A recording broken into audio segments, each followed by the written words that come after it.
Le vol du dragon, chapitre 2, partie 3. Le temps, toujours le temps de Hercule. Eh bien, Lessa en avait fini de marquer le pas à son temps. Elle avait agi comme une jeune idiote. Maintenant, elle allait être la dame du Weir, comme les cajoleries de Efflar l'avaient convaincue qu'elle pouvait l'être. Efflar. Ses pensées revenaient constamment à lui. Il faudrait qu'elle prenne garde à lui, surtout quand elle se mettrait à arranger les événements à sa convenance. Mais elle avait un avantage qu'il ne connaissait pas, celui de pouvoir parler à tous les dragons, et pas seulement à Ramoth, même à son précieux Mnemet. Elle rejeta la tête en arrière et éclata d'un rire dont l'écho se répercuta dans le vide de la grande salle du conseil. Elle se mit à rire, ravie d'un exercice auquel elle se livrait si rarement. Sa joie éveilla Ramoth. L'exultation provoquée par sa décision fit place à celle de savoir que Ramoth s'éveillait. Ramoth bougea et commença à s'agiter comme les élancements de la faim se mettaient à percer les brumes du sommeil. Lessa monta le passage en courant, impatiente comme une enfant de voir des yeux magnifiques et de ressentir la douceur qui caractérisait la personnalité du dragon. L'immense tête triangulaire de Ramoth se retourna, comme le dragon ensommeillé cherchait instinctivement sa compagne. Lessa toucha vivement le menton râpeux de la bête, et la tête s'immobilisa, heureuse. Les nombreuses paupières protectrices s'ouvrirent sur les yeux aux innombrables facettes. Et Ramoth et Lessa renouvelèrent leur serment de dévouement mutuel. Ramoth avait de nouveau fait les mêmes rêves, dit-elle à Lessa en frissonnant légèrement. Il faisait si froid, là-bas. Lessa la caressa doucement au-dessus de l'œil pour la calmer. Étroitement liée à Ramoth comme elle l'était, Lessa avait une conscience aiguë du désarroi que devaient provoquer ses rêves curieux. Ramoth se plaignit d'une démangeaison à gauche de l'épine dorsale. « La peau commence à peler », lui dit Lessa, étalant vivement de l'huile sur l'endroit malade. « Tu grandis tellement vite », ajouta-t-elle, feignant tendrement la consternation. Ramoth répéta que ça la démangeait épouvantablement. « Ou bien mange moins pour dormir moins, ou bien arrête de grandir tellement que tu sors de ta peau d'un jour sur l'autre. » Elle se mit à psalmodier docilement, tout en la frictionnant d'huile. Tous les jours, on doit faire des onctions d'huile aux dragonnets, car leur croissance rapide, au cours de leur première révolution, peut tendre à l'extrême leur peau fragile, la rendant sensible et vulnérable. « Elle me démange », corrigea Ramoth avec irritation en se tortillant. « Du calme, je ne fais que répéter ce qu'on m'a appris. » Ramoth souffla de mépris avec une force qui plaqua la robe de Lessa autour de ses chevilles. « Du calme, le bain quotidien est obligatoire, et des onctions complètes doivent accompagner ces ablutions. Une peau malade donne naissance à un cuir imparfait chez le dragon adulte. Un cuir imparfait se crevasse, ce qui peut provoquer la mort chez un animal volant. « Continue à frictionner, » supplia Ramoth. « Et quel animal volant ?» Ramoth informa Lessa qu'elle mourait de faim. Ne pouvait-elle pas avoir son bain et sa friction plus tard ? « Dès que cette caverne qui te sert de ventre est pleine, tu as tellement sommeil que tu arrives à peine à te traîner. Et tu es trop grande pour que je te porte. » Ramoth allait vertement répondre, mais un gloussement étouffé l'en détourna. Lessa pivota sur elle-même, maîtrisant en toute hâte la contrariété qu'elle ressentit en voyant Efflar nonchalamment appuyé contre l'arche menant à la corniche corridor.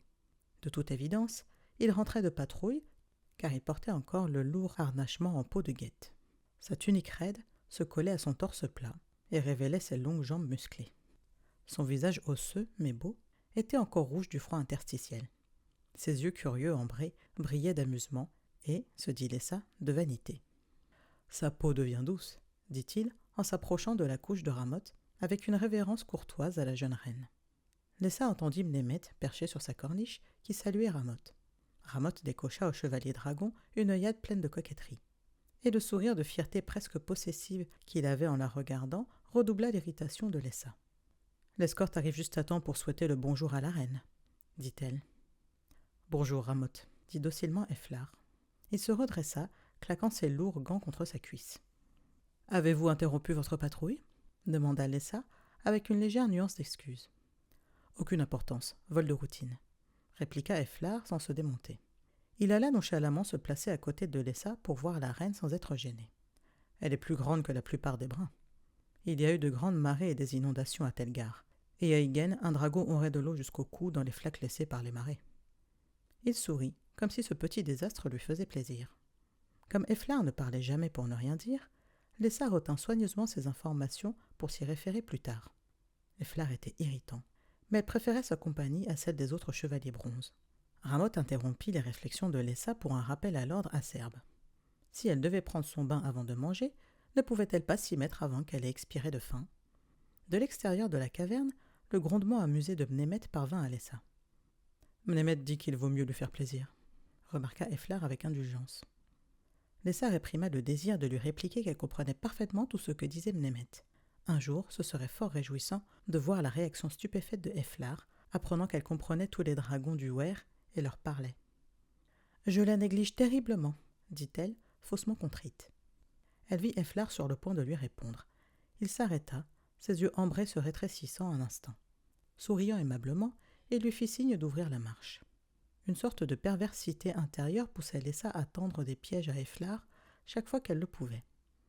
Un jour, elle lui arracherait son masque et le mettrait à nu. Ce serait difficile. Il avait l'esprit vif. Tous trois rejoignirent Mnemet sur la corniche. Il planait au-dessus d'elle, comme pour protéger le vol maladroit de Ramoth qui se dirigeait vers l'extrémité du bassin de Weir.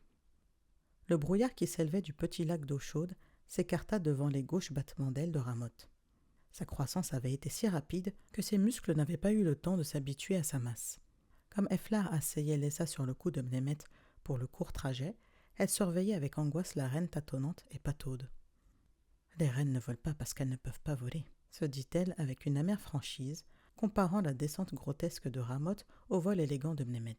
« Mnemet me demande de vous assurer qu'elle sera plus gracieuse quand sa croissance sera finie », dit à son oreille la voix amusée de Efflar. « Mais les jeunes mâles grandissent tout aussi vite, et ils ne sont pas du tout... » Elle s'interrompit. Elle ne voulait rien admettre devant ce Efflar.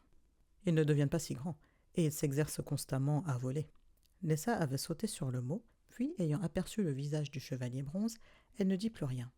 Il ne perdait jamais une occasion de sarcasme. Ramoth s'était immergé dans le lac et attendait avec irritation que Lessa la sable. Son épine dorsale gauche la démangeait abominablement.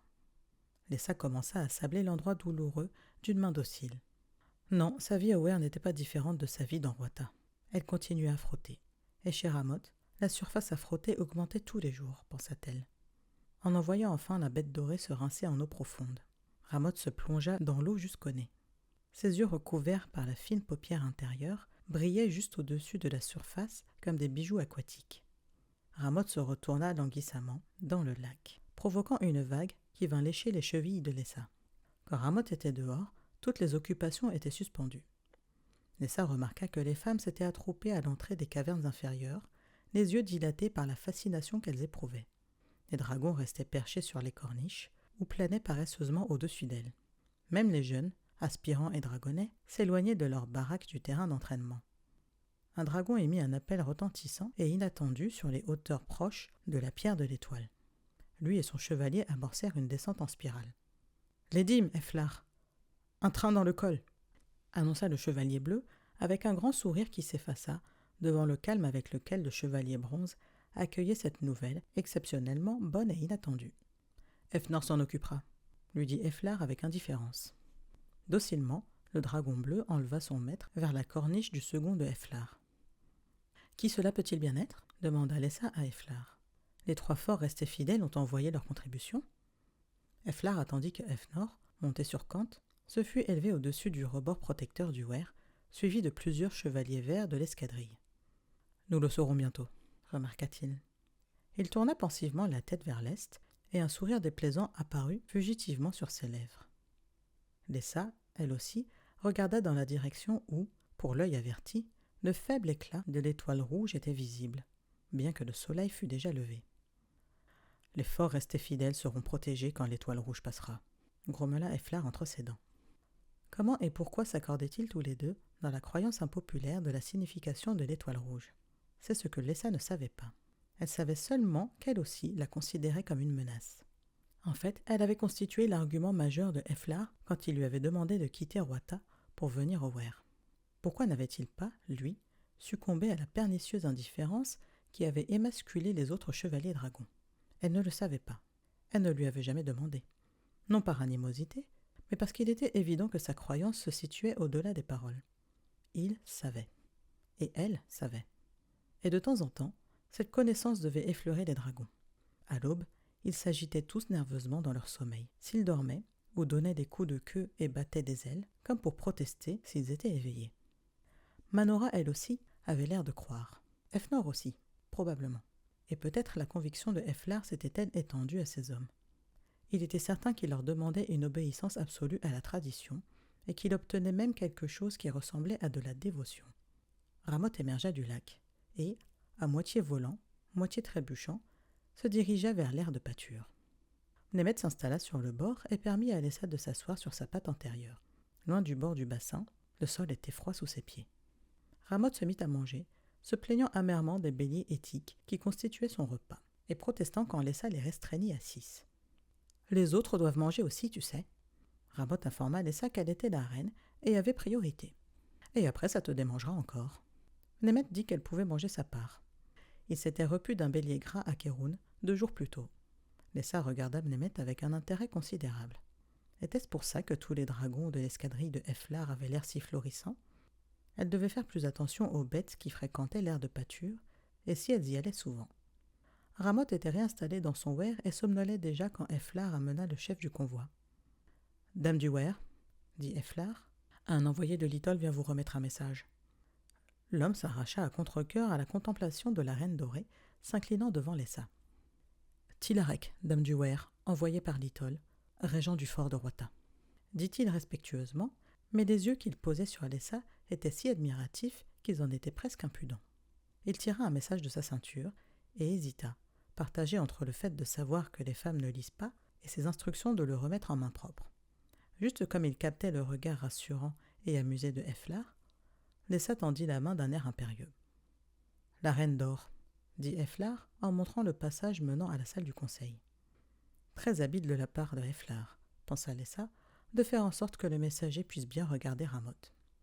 Au cours de son voyage de retour, Tilarek ne manquerait pas de répandre la nouvelle, enjolivée à chaque étape, de la taille extraordinaire de Ramoth et de sa bonne santé. Et Tilarek en profiterait aussi pour répandre son opinion sur la nouvelle dame du weir. Avant d'ouvrir le parchemin, Alessa attendit que Eflar eût offert du vin au messager. En déchiffrant l'inscription de Litol, Alessa réalisa à quel point elle était heureuse de recevoir des nouvelles de Roita. Mais pourquoi Litol commençait-il par « Le bébé grandit, il est en bonne santé ». Vraiment, elle se souciait fort peu du bébé. Ah, Roita est débarrassé de toute verdure, depuis les collines jusqu'aux abords du fort. La récolte a été très bonne et les troupeaux se multiplient à partir de nouvelles souches. Je vous envoie la dîme juste et équitable du fort de Roita. Puisse-t-elle contribuer à la prospérité du weir qui nous protège. Alessa souffla de mépris. Roita connaissait son devoir, mais, pour dire vrai, les 3 autres forts restés fidèles n'avaient même pas envoyé de salutations convenables. Le message de Litol continuait menaçant. À qui de droit? À la mort de Fax, Telgar s'est mis au premier plan de l'agitation croissante. Méron, soi-disant seigneur de Nabol, est fort et cherche, je crois, à prendre la première place. Telgar est trop prudent pour lui. La rébellion se renforce. Elle est plus étendue que la dernière fois que j'ai parlé au chevalier bronze, Eflar. Le weir doit être doublement sur ses gardes. Si Roita doit servir, envoyez un message. Alessa fronça les sourcils à la dernière phrase. Elle ne faisait que souligner le fait que trop peu de force servaient. À quel point on s'est moqué de nous, généreux Eflar, pour faire ce qui n'est que notre devoir, disait Tilarek en sumectant le gosier d'une généreuse rasade de vin fabriquée au weir. Ce qu'il y a de drôle, c'est que plus on approchait de la chaîne de Benden, moins on se moquait de nous. Des fois, il y a des choses qui n'ont pas l'air d'avoir beaucoup de sens, parce qu'on ne les fait pas souvent. Comme si je cessais d'entraîner mon bras droit, pour qu'il garde l'habitude du poids de l'épée. Et il fit de vigoureux moulinets du bras droit. Vienne un bon duel, j'aurais du mal à me défendre. Il y a des gens aussi qui croient toujours ceux qui crient le plus fort, et d'autres parce que ça leur fait peur de ne pas les croire. Pourtant, continua-t-il avec entrain, je suis soldat, et c'est dur d'avaler les brocards des artisans et des paysans. Mais on avait ordre de garder l'épée au fourreau, et elle y est restée après tout, dit-il avec une grimace ironique. C'est bien aussi de ne pas trop se faire remarquer. Les seigneurs font monter la garde depuis la quête. Alessa se demanda ce qu'il avait été sur le point de dire, mais il continua plus calme. Il y en a qui vont se mordre les doigts quand les fils tomberont sur toute la verdure qu'il y a autour de leur maison. Eflar remplit de nouveau la coupe de l'homme, lui demandant d'un air détaché ce qu'il pensait des récoltes qu'il avait vues pendant le voyage. Belles, abondantes et lourdes, l'assura le messager. Il paraît que c'est la meilleure évolution qu'on ait vue de mémoire d'homme. Les vignes de Crom avaient des grappes comme ça. Il fit un grand cercle de ses 2 énormes mains, et son auditoire eut la réaction qu'il attendait. « Et jamais je n'ai vu le grain de tel gare si lourd et si plein. Jamais. » « Perne en pleine prospérité, » remarqua ironiquement Efflar. « Sauf votre respect. » Et Tildrac prit sur le plateau un fruit ratatiné. « J'ai vu des fruits plus beaux que ça tomber d'une charrette sur la route. » Il mangea le fruit en 2 bouchées, s'essuyant les mains à sa tunique. Puis, réalisant ce qu'il venait de dire, il ajouta hâtivement, pour s'excuser, « Le fort de Roita ne vous envoie que ce qu'il y a de meilleur, des plus beaux fruits comme il se doit. Pas de fruits tombés, vous pouvez en être sûr. C'est rassurant de voir que nous avons la fidélité de Roita, de même que sa dîme bien comptée, » l'assura Efflar. « Les routes étaient dégagées ? » ?»« Oui, et il y avait quelque chose de drôle pour l'époque. Il faisait froid, puis tout d'un coup, chaud, comme si la nature avait oublié la saison. Pas de neige et peu de pluie. Mais du vent, quelque chose d'incroyable. Il paraît que les côtes ont beaucoup souffert des grandes marées. » Il roula les yeux de façon expressive, puis, courbant les épaules, ajouta d'un ton confidentiel.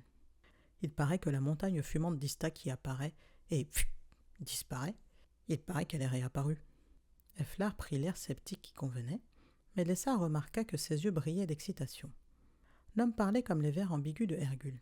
« Vous allez rester ici quelques jours pour bien vous reposer, » dit Efflar cordialement, comme il passait près de Ramoth endormi. « Oui, ce n'est pas de refus.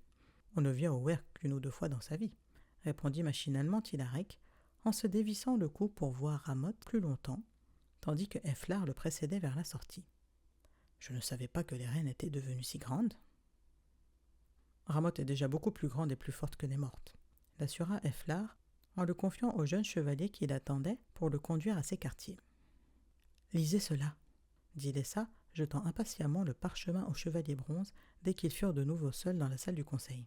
« Je ne m'attendais pas à autre chose, » remarqua Efflar, très calme, en se perchant au bout de la grande table de pierre. « Et » demanda farouchement Lessa. « Le temps nous le dira, » répliqua Efflar avec sérénité, examinant un fruit pour voir s'il était allé. Tildrac semble sous-entendre que tous les vassaux ne se font pas l'écho des sentiments séditieux de leur seigneur, commenta Lessa, cherchant à se rassurer.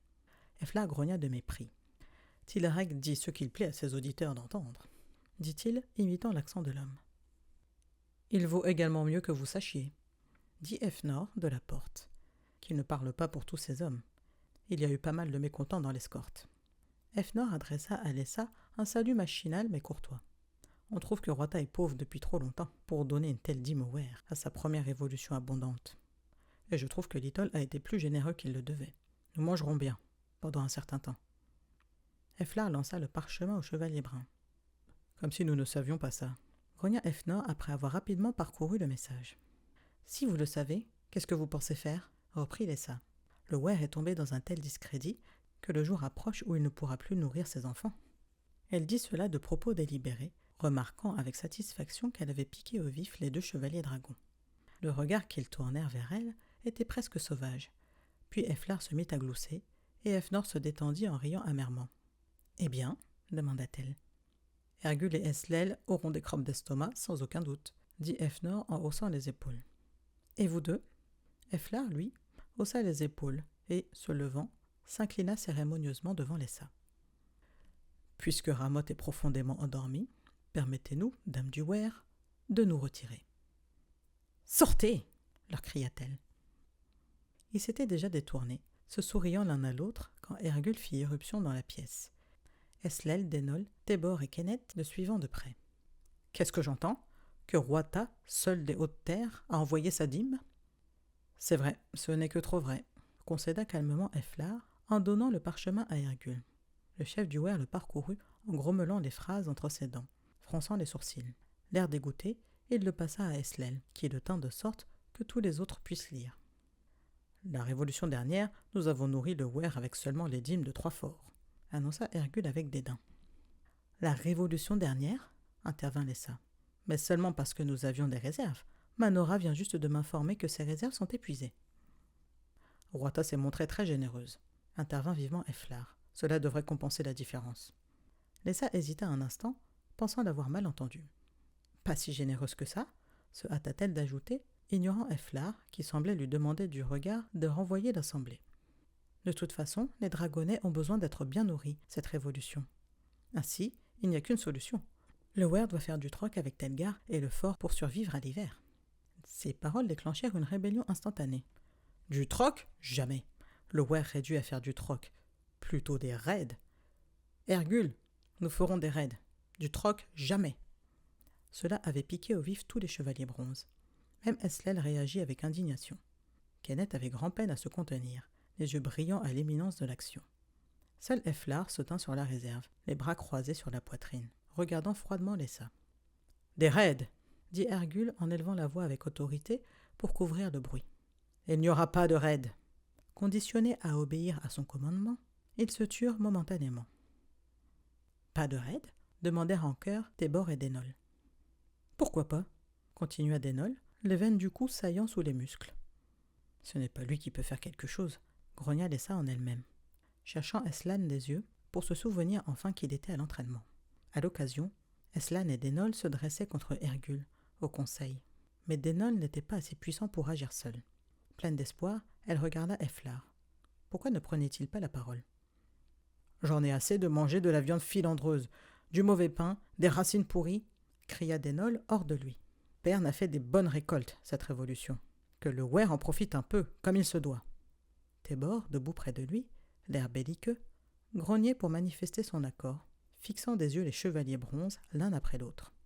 Lessa se prit à espérer que Tébor remplît le rôle de Eslan. « Si le Weir bouge en ce moment, » intervint Hergule, en levant le bras en un geste d'avertissement, « tous les seigneurs marcheront contre nous. » Son bras retomba, soulignant dramatiquement ces paroles. Fermement planté sur ses deux jambes écartées, il fixait les deux rebelles, la tête haute, les yeux flamboyants. Il dominait d'une tête et demie le mince Tébor et Dénol, petit et trapu. Le contraste était regrettable. On aurait dit un sévère patriarche en train de réprimander des enfants turbulents. « Les routes sont dégagées », continua Hergule d'un air sinistre. « Sans pluie ni neige pour retarder une armée en marche. Depuis la mort de Fax, tous les seigneurs ont leur garde en armes. » Hergule tourna légèrement la tête en direction de Efflar. « Vous vous souvenez sans doute de la pauvre hospitalité qu'on vous a offerte pendant la quête. » Et Hergule scruta le chevalier bronze d'un regard significatif. « Vous connaissez l'humeur des forts et vous avez pu constater leur force. » Il releva le ton d'un air autoritaire. « Auriez-vous la folie de les provoquer ?»« Un petit bombardement à la pierre de feu, bredouilla Dénol avec colère. » Mais il laissa sa phrase en suspens. La brutalité de ces paroles l'avait autant choqué lui-même que tous les assistants. Même Lessa eut le souffle coupé à l'idée d'utiliser délibérément la pierre de feu contre des hommes. « Il faut faire quelque chose !» continua maladroitement Dénol, se tournant d'abord vers Efflar, puis, moins confiant, vers Tébor. « Si Hergule l'emporte, c'est la fin !» pensa Lessa, animée d'une fureur froide, et elle réagit à la situation, dirigeant ses pensées sur Tébor. À Roita, cela avait été beaucoup plus facile de manœuvrer des hommes en colère. Si elle l'arrivait seulement... Dehors, un dragon rugit. Du coup de pied à la cuisse, elle ressentit un violent aimant de douleur. Stupéfaite, elle chancela en arrière, tombant sur Efflar. Il lui saisit le bras d'une poigne de fer. « Vous osez contrôler » lui murmura-t-il sauvagement à l'oreille. Et, avec une fausse sollicitude, il la força à s'asseoir dans son fauteuil, l'y maintenant d'une main inflexible. Elle resta assise, très raide, avalant convulsivement sa salive sous l'assaut. Quand elle comprit ce qui était arrivé, elle comprit que l'instant de crise était passé. « On ne peut rien faire pour le moment », disait Hergule avec force. « Pour le moment ». Les mots résonnaient aux oreilles de Lessa. Le Weir a des jeunes dragons à entraîner, des jeunes hommes à élever dans les vraies traditions.